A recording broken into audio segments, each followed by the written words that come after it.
How to refactor complex Python exception handling. Imagine trying to fix a tangled knot of wires. It's confusing and hard to manage. That's what complex exception handling can feel like in Python. But don't worry, there are ways to make it cleaner and easier to work with. Let's explore how to do that step by step.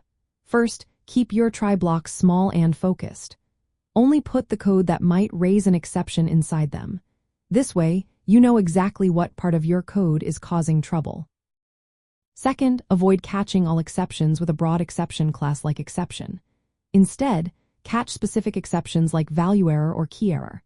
This makes your error handling clearer and prevents hiding unexpected bugs. Third, consider creating custom exception classes when you have domain-specific errors. For example, if you're working with a banking app, you might make an insufficient funds error. It helps you identify errors better and makes your code more expressive.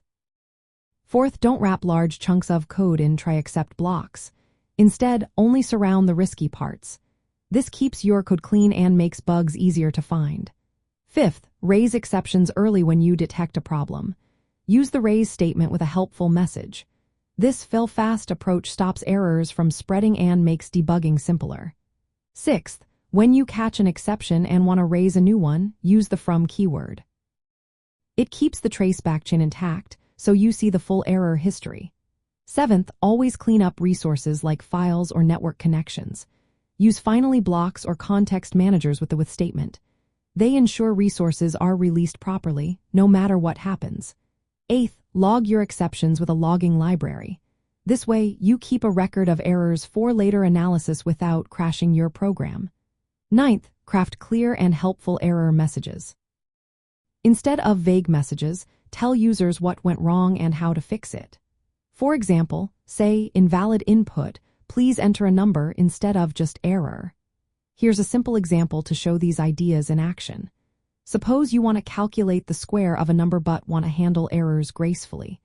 You can define a custom exception called negative number error.